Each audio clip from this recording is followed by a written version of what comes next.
Bonjour à chacun et à chacune d'entre vous. Au micro, Georges Quenon. La pasteure Françoise Nimal et moi-même vous invitons à vivre avec nous le culte protestant célébré à l'occasion de la fête de Noël. Il y a quelques jours, le 10 décembre, nous fêtions le 70e anniversaire de la Déclaration universelle des droits humains. Nous inclurons des textes dans la liturgie de ce culte en souvenir de l'anniversaire de cette déclaration ô combien importante. Textes en provenance de la CAT, l'Action des chrétiens pour l'abolition de la torture. Noël, c'est Dieu qui rejoint tout humain, en commençant par le plus violenté, humilié, souffrant.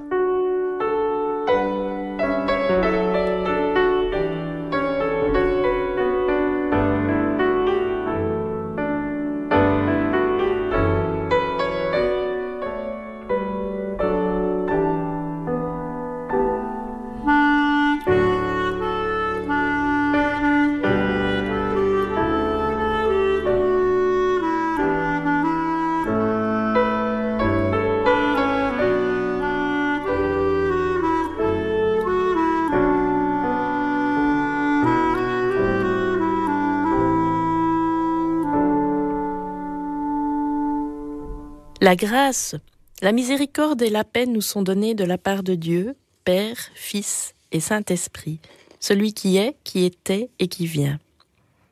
L'année de grâce est au cœur de la prédication de Jésus à la synagogue de Nazareth, au tout début de son ministère.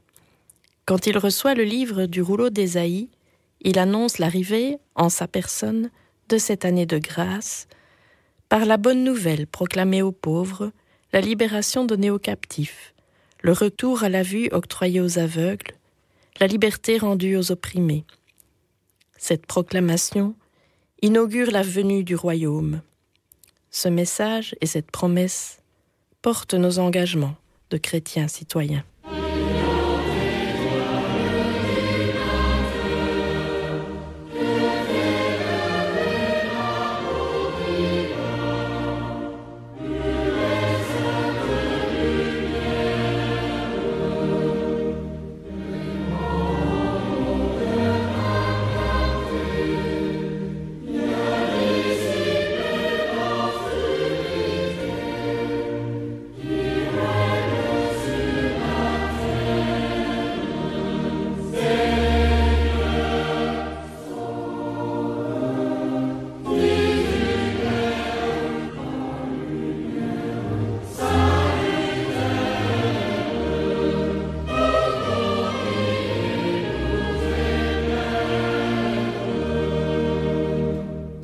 Voici un texte sur le pardon rédigé par un groupe de l'Action des chrétiens pour l'abolition de la torture. Une certaine senteur de la grâce de Noël. Pardonner. Pardonner, ce n'est pas tout laisser passer. Pardonner, ce n'est pas tout oublier. Pardonner, ce n'est pas être faible, c'est être fort pour vaincre le mal. Pardonner, c'est refuser la rancune, l'exaspération, la vengeance. Le mal que m'a fait l'autre me brûlera longtemps, mais je refuse de lui faire payer. Pardonner, c'est regarder la faute en face, c'est la regarder à deux, celui qui l'a commise, celui qui la pardonne. Mais s'il y a l'amour, il n'y a ni juge ni victime. Pardonner, c'est redonner ma confiance, sans réserve, à celui à qui je pardonne. C'est lui dire « tu es meilleur que ce que tu as fait ». Pardonner, c'est lui permettre de retrouver confiance en lui-même. Pardonner, c'est porter avec l'autre le mal qui est en lui et qui est en moi aussi. Demain, c'est lui qui devra me pardonner. Ensemble, nous sortirons du mal qui est en nous. Pardonner, c'est vivre et faire vivre avec un cœur nouveau. Le mal serait en moi si je ne pardonnais pas. Pardonner, c'est aimer 2 fois. Notre Père, pardonne-nous nos offenses, comme nous pardonnons à ceux qui nous ont offensés.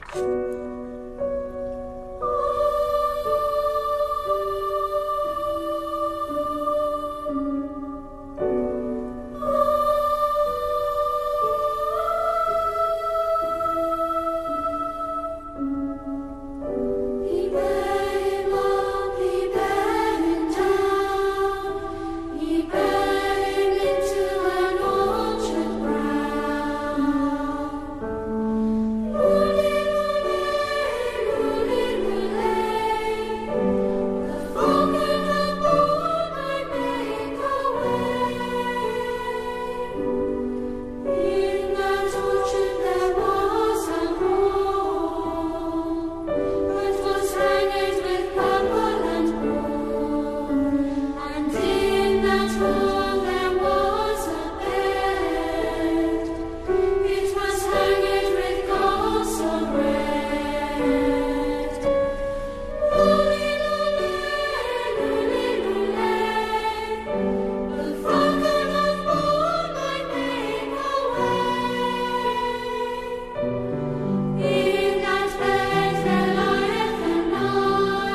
Avant de lire le récit évangélique de la naissance de Jésus, écoutons, pour nous préparer à la méditation, ce texte de Francine Carillo.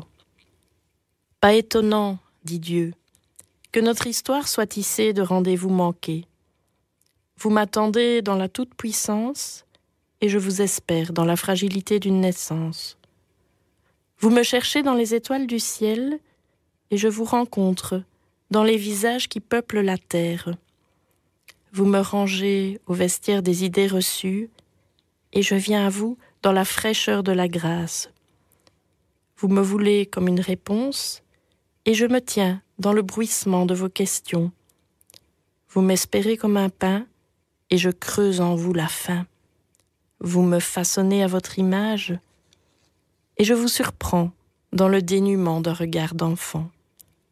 Mais, dit Dieu, sous le pavé de vos errances, un Noël de tendresse se prépare, où je vous attends comme la nuit attend le jour. » Nous lisons le texte du récit de l'évangile de la Nativité dans l'évangile selon Luc au chapitre 2.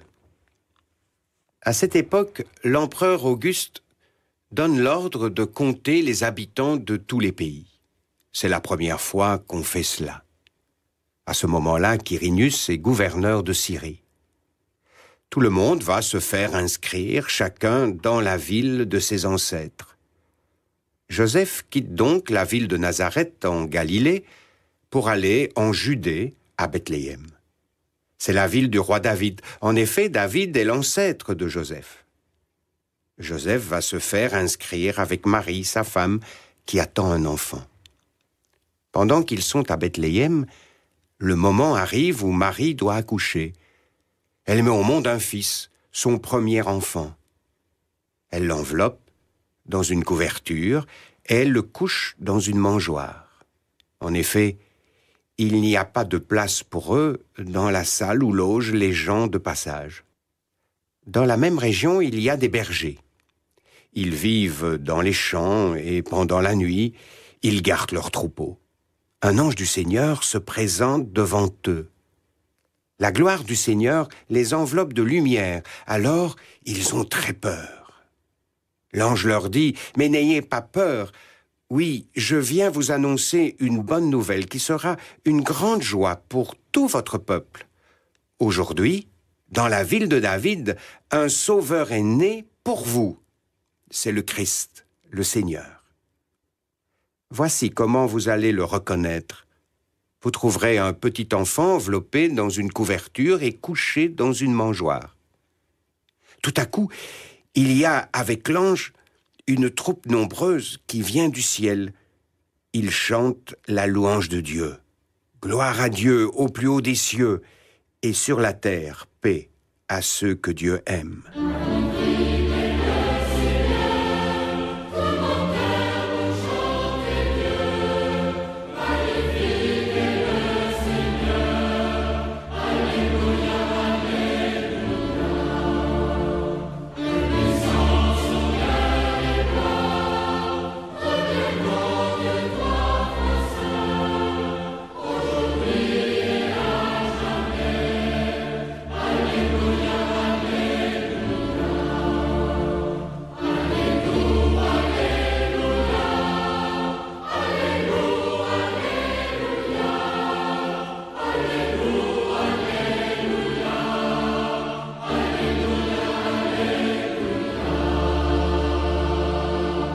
Comment dire Noël ? Comment dire Noël hier, au temps lointain des premiers Noëls, quand le message de Jésus voyageait autour de la Méditerranée et que les premiers apôtres prenaient de quoi écrire pour donner de la pérennité à l'espérance. Comment dire le royaume et la joie ? Et que celui-là qui est mort sur une croix comme le dernier des esclaves, celui-là était vraiment le Fils de Dieu. Comment dire que quand nous suivons ses pas, nous sommes le royaume qui s'installe en nous ? Comment dire l'espérance ? Et celle qui raconte dit « Dégrafez les paysages, faites-lui une enfance d'empereur, allumez les étoiles, convoquez les anges, jouez au bois, musettes, trompettes, des airs glorieux et des berceuses tendres. pour l'enfant de lumière qui traverse les frontières entre ciel et terre. Et appelez les bergers. Ceux-là à l'odeur de nuit, ceux-là qui sentent l'étable, le bouc, le moins que rien, le marginal, ceux dont personne ne veut. Appelez ceux que tout le monde oublie. Ils seront les premiers témoins de la délivrance. Ils seront les premiers à voir, dans le sourire épuisé de la mère et de l'enfant, le visage même de Dieu. Et leur propre visage, intérieur, sera inondé de lumière. Que l'humanité entière dise « Dieu est avec nous, pour nous, en nous. Dieu est avec nous. » Et puis amener des mages, des étrangers, venus de loin, des voyageurs, chercheurs de vérité, des sages. Amener des gens d'ailleurs, amener toutes les nations. Oui, vraiment, que toute l'humanité entière dise « Dieu est avec nous, pour nous, en nous. Dieu est avec nous. » Comment dire Noël aujourd'hui? Au temps où nous n'en finissons plus de courir après notre humanité comme après un rêve perdu. Comment dire Noël dans la surabondance qui détruit tout sur son passage? Les étals de foie gras, où la souffrance des bêtes palpite encore, les jouets, les alcools, les illuminations nucléaires, ce qui vient de Chine et ce qui coûte un pont, ce qui épuise la terre et s'en va en fumée noire, le bruit et les éblouissements, le plastique et la graisse et le sucre, ce qui détruit, usure après usure, nos foi et notre foi. Comment dire Noël quand Noël se réduit à un dépliant publicitaire? Comment dire Noël consommé à outrance comme un mauvais produit marketing? Comment dire Noël quand nos valeurs se perdent? Quand ceux qui ont perdu la route de la solidarité nourrissent leur haine sur les forums des journaux?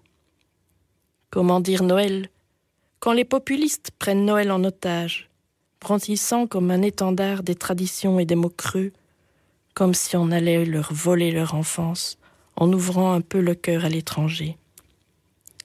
Comment dire Noël devant les vagues brunes qui déferlent sur les peuples déçus? Et comment dire Noël quand le prix de la vie augmente, n'en finit plus d'augmenter, quand il faut choisir entre la bûche et le diesel, quand on a peur de rester sur les pavés de l'Empire?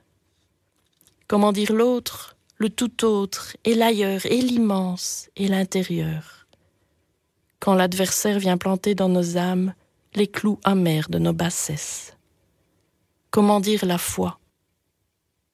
Et celle qui raconte dit « Dégrafez les paysages, retournez là où l'amour palpite. Allumez des bougies dont le reflet fera pétiller les yeux des enfants. Et invitez à votre table la solidarité et la simplicité. Dessinez des étoiles dans vos cœurs et ouvrez les grands. Chantez, chantez, aussi haut que les anges, aussi bas que les bergers. Et appelez les gilets jaunes, ceux-là qui allument des incendies, ceux-là qui ont porté le mépris, ceux-là dont on a dénigré la parole, et avec eux les autres, ceux qui ne manifestent même pas, tant les deux bouts n'en finissent pas de ne pas se joindre et de cheviller du désespoir au cœur. Appelez ceux et celles dont personne ne veut.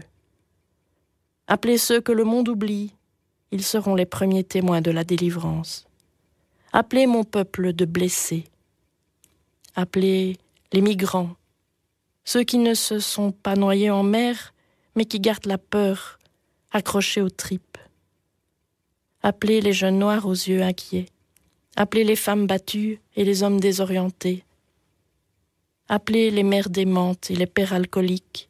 Appelez les enfants malades. Appelez les adolescents suicidaires. Appelez les vieux qui s'éteignent. Appelez les amis foudroyés dans la fleur de l'âge. Et appelez le jeune transsexuel que sa famille vient de rejeter. Appelez mon peuple. Et appelez celles et ceux qui sont tristes, celles et ceux qui se séparent. Appelez les endeuillés. Que tout ce qui vit se mette en marche au nom de l'étoile, que tout ce qui vit se mette en marche en multitude vers ce presque rien de paille et de vent ce murmure d'un souffle d'enfant fragile, où se niche, improbable et belle, la force même de Dieu. Et puis, appelez toutes les bassesses humaines, les égoïsmes, les racismes, les compromissions, les indifférences, les lâchetés. Appelez même le péché et la mort. Que tout ce qui nous détruit vienne là et s'agenouille devant la lumière dont nous sommes tissés dès l'origine. Que nous soyons relevés dans la plénitude. Que nous soyons habités de l'absolue liberté de Dieu. Que notre éternité se réveille et que la terre entière chante un chant nouveau. Que la terre entière dise « Dieu est avec nous, pour nous, en nous. Dieu est avec nous. » Comment dire Noël ? Demain. Demain est incertain. Demain, ce temps si fragile qui dépend d'aujourd'hui, et en vérité nous ne savons pas de quoi il sera défait. Peut-être dirons-nous Noël encore dans des nuages cataclysmiques, dans des tornades d'éléments déchaînés, sur des terres arides, dans le cimetière des espèces mortes et l'impossible deuil d'avoir tout gâché, dans la maladie et dans la faim, dans la guerre et dans l'exil, loin des conforts d'avant. Pourtant, la promesse encore nous portera. Il restera du limpide en nous, de l'angélique, du lumineux. Il restera Dieu avec nous, Dieu en nous. Et nos enfants seront ceux et celles qui racontent, et ils diront la bienveillance de l'instant arraché au malheur, le sourire d'amitié, le frisson de joie. Par les gestes de compassion, les gestes de consolation et de partage, ils laisseront Dieu venir. Nous resterons humains jusqu'au bout, et dans l'humain encore et encore Dieu viendra porter l'amour, la paix et l'éternité. Et quand les mers se dénoueront, quand les rivages se déliteront, quand les montagnes s'éloigneront, quand les collines chancelleront, la terre encore et encore, longtemps, en portera l'écho. Dieu est avec nous, pour nous, en nous, au cœur de notre être. Amen.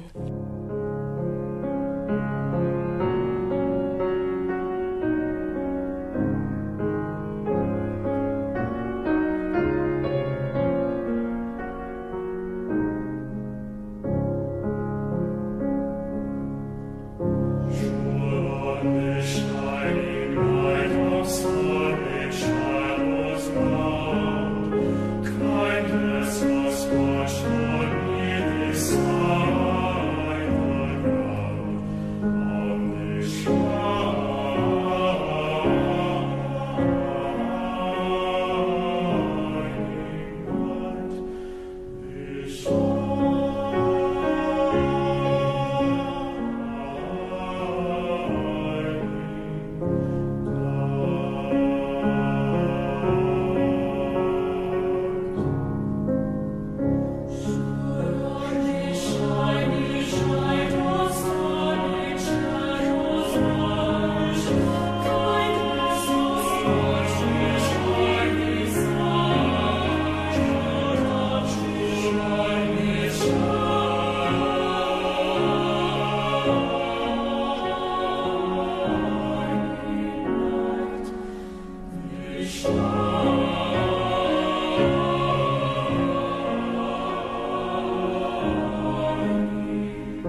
Je vous invite à la prière.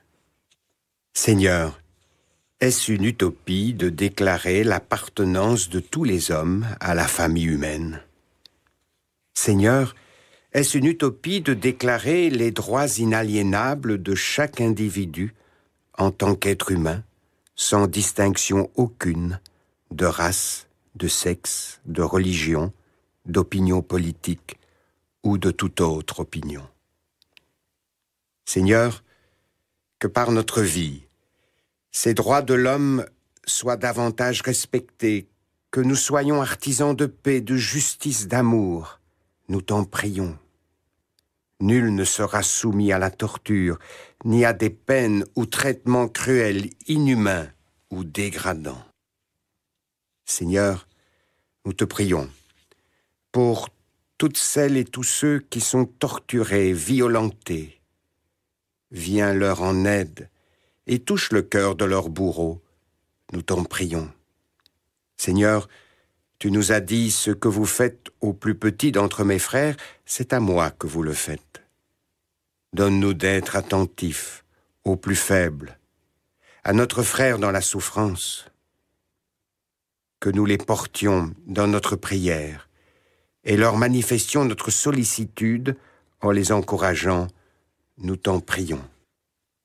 Ô Dieu, tu souffres avec ton peuple, dont les corps et les cœurs ont été écrasés par la violence. Tu souffres dans leurs enfants, les familles, les amis, abattus par la tristesse, la perte et la peur. Ô Dieu, aide-nous à changer notre façon de penser afin que nous options pour ce qui apporte la plénitude aux personnes et aux sociétés, pour obtenir des changements de comportement plutôt que la vengeance. Et enfin, travaillons ensemble au lieu de nous combattre pour voir qui a le plus de pouvoir. Ô Dieu, renforce notre solidarité. Amen. Le Christ n'a pas de main. Le Christ n'a pas de main, il n'a que nos mains pour faire son travail d'aujourd'hui. Le Christ n'a pas de pieds, il n'a que nos pieds pour conduire les hommes sur son chemin. Le Christ n'a pas de lèvres, il n'a que nos lèvres pour parler de lui aux humains. Le Christ n'a pas d'aide, il n'a que notre aide pour mettre les hommes de son côté. Nous sommes la seule Bible que le public lit encore. Nous sommes le dernier message de Dieu, écrit en actes et en paroles. Si Dieu nous envoie, ce n'est pas pour vivre confortablement et douillettement dans l'assurance de son amour et de son pardon. Il nous envoie pour vivre l'Évangile, pour être témoins de sa croix et de sa victoire, pour poser des signes de son royaume, pour devenir des artisans de sa justice, pour partager les larmes et les peines de tous les hommes et de toutes les femmes, pour guérir les malades, pour délivrer les enchaînés, pour visiter les prisonniers, pour accueillir les opprimés. C'est Dieu qui nous envoie. C'est pour que notre foi devienne une bonne nouvelle pour notre vie et pour notre monde. Amen.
C'était le culte protestant célébré à l'occasion de la fête de Noël.